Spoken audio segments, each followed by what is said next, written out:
Hey there survivors, how's it going? I'm your host Douglas here at Dromway Productions, bringing you another Trick or Treat Studios mask review. And today we're going to be moving right along, taking a look at many different Trick or Treat Studios masks and products this season by starting with another franchise. So far we've only taken a look at R.L. Stine stuff, whether it be Fear Street or Goosebumps. And now we're going to be taking a look at something a little bit tonally different with the Texas Chainsaw Massacre.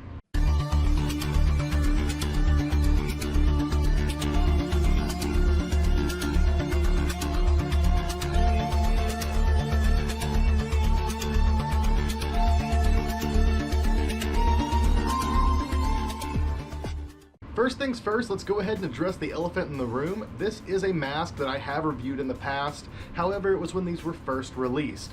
I did accidentally double review a mask this season, and that was completely unintentional. However, this is on purpose.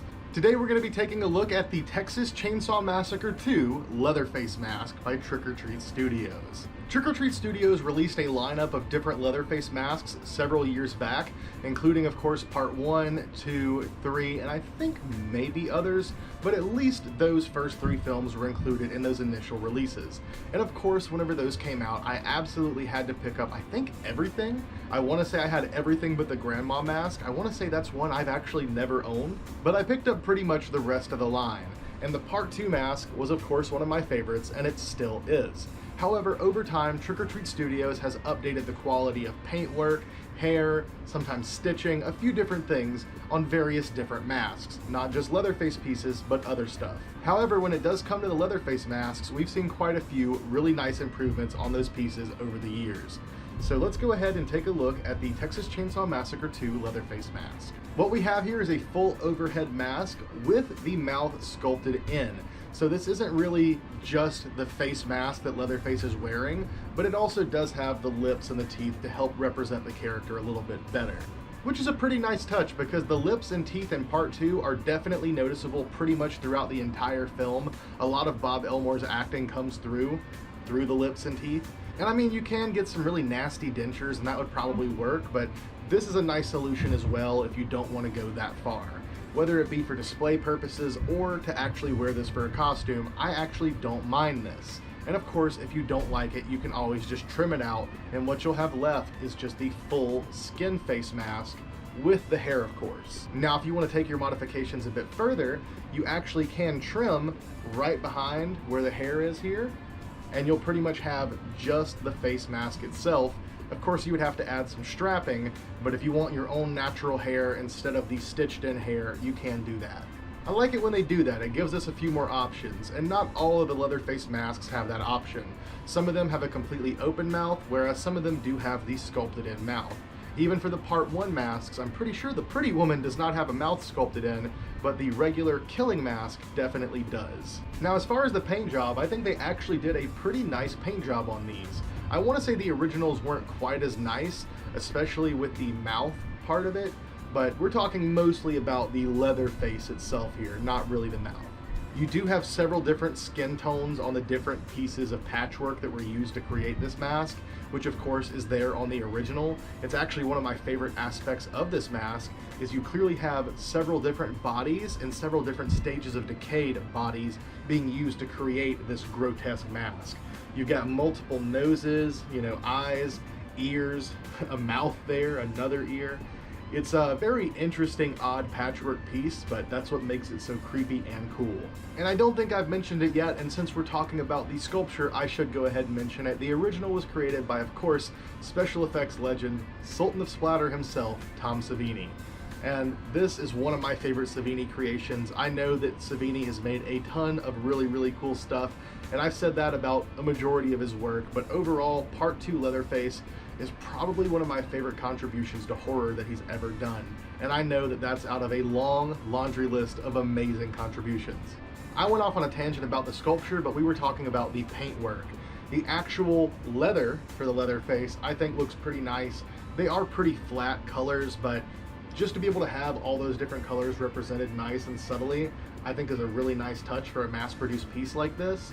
They did do some like shadowing in some of the areas that are supposed to be more recessed where the stitching is, and in some areas I feel like it wasn't really needed, like here on the forehead, but I guess it is a decent touch.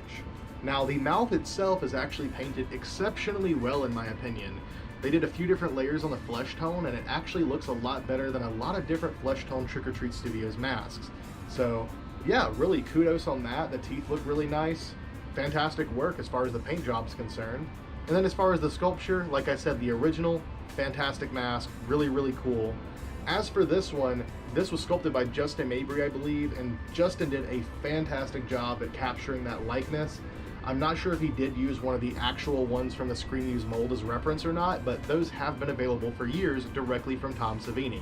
They are a lot more expensive than the Trick or Treat Studios version, but they are still really cool. I guess the next point would be the hair.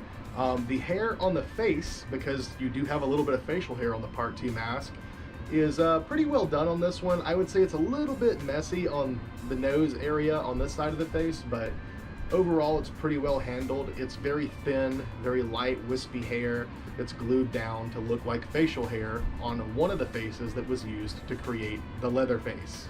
This little touch-up of hair is actually one of my favorite details on this mask.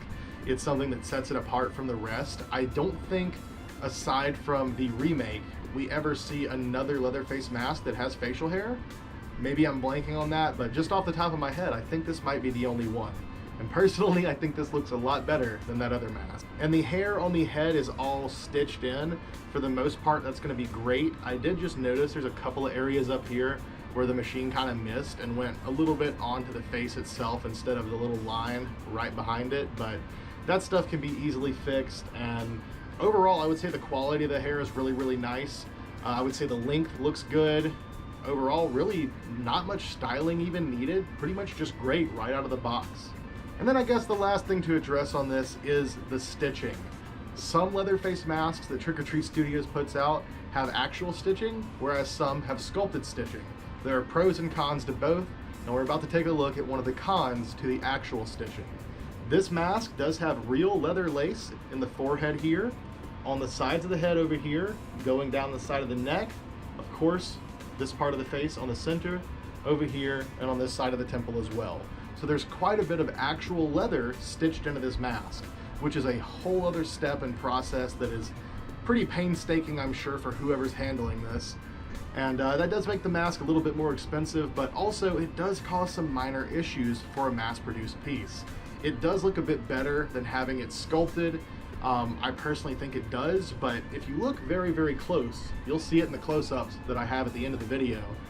Around every one of these holes where it was punched through, there's a little bit of missing paint. And that is very noticeable, and it does very clearly read like a mask versus actual leather. Granted, I know this is a latex mask, we're all adults, we know that this is not real human flesh, but if we're trying to make a lifelike, realistic replica, that is just something to point out. And I guess another point about the stitching is if you look around the neck here, you will see plenty of indentions where stitching would be added, but there's no stitching there. It's not sculpted or actually stitched on at all. So that's just something I guess you would have to DIY if it matters that much to you. But yet again, it is something to mention on the piece, because if you're interested in having this for cosplay purposes, for collection purposes, that is something that you'll definitely want to know. We've now reached the point in the video where I read you the excerpt directly from the Trick or Treat Studios website, so let's go ahead and take a look. Here we have the Texas Chainsaw Massacre 2 Leatherface mask for $69.99, so a little bit more expensive than your standard latex mask. This mask is sculpted by Justin Mabry, and it says, sculpted with every detail of Leatherface present in this amazing mask, it's a nearly exact replica of the mask in Tobe Hooper's sequel, Texas Chainsaw Massacre 2. See, some of these masks have a really, really short write-up, some of them have a bit more info, size-wise, stuff like that. Some are very short, sweet, and to the point. It's also worth mentioning that these are big head friendly, which is not the case with every single Leatherface mask that Trick or Treat Studios puts out. Some of them do fit a bit tighter or a little bit smaller, whereas some of them are a bit larger and more comfortable.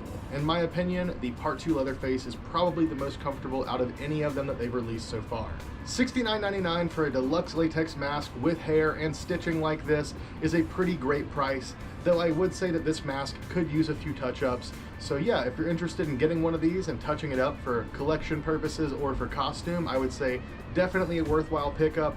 But if you're just interested in picking one up and grabbing it for costume wear straight out of the bag, it is still a fantastic mask. I'm extremely thankful that we're able to get a mask this quality for $69.99 because I'm a huge fan of Part 2. Part 1 and 2 are both absolutely fantastic movies, both classics, but wildly different. One is very gritty, grimy, and feels like a horror movie, whereas Part 2 does feel like a dark comedy with an extra emphasis on the comedy aspect, but still a super entertaining film, very fun. And I also want to say I had the opportunity to meet Bob Elmore in the past year, and he was an absolute sweetheart, a very kind man. I had the opportunity to talk to Bob for a little while, as well as Caroline Williams, because they both came to a local small-time con, and I was honestly surprised that they ended up getting Bob and Caroline Williams for a con that size, but they didn't have huge lines at their table. Luckily, I got to meet them, and they were actually on their way to a photo ops at the time and didn't have a chainsaw for the photo ops. This con was so unprepared, which bless them still for having Bob there, but the con was so unprepared that they had Bob Elmore posing with like a tactical middle of the mall machete instead of a chainsaw. You couldn't have given him a hammer, not a hook, not an electric knife, nothing? Yet again, still grateful he was there to begin with, but we actually ended up running back to the band house and grabbing the saw that we use for teratoma, bringing it back and letting Bob Elmore use the saw for the photo ops. So we offered to swoop in and help by letting Bob borrow one of our chainsaws. We have one that we use on stage with the band, and the band house was not too far from the convention center, so we really quickly went, hopped in our vehicle, ran, got the chainsaw, came back, and they were so close to starting photo ops that someone was like running across the con floor to meet us to grab that saw to use it for the photo ops. I know Bob was very thankful to have an actual chainsaw. The pictures turned out a lot cooler, and if I remember correctly, I think we actually didn't end up having to pay for our photo ops because of that. So thanks to that, I ended up with a really cool picture and an even more special memory of Bob Elmore, because unfortunately at the time of recording, Bob Elmore recently passed away, and he will definitely be missed because he was an iconic Leatherface and a very, very kind man. Bob, thank you so much, and Trick or Treat Studios, thank you for putting out a really cool mask.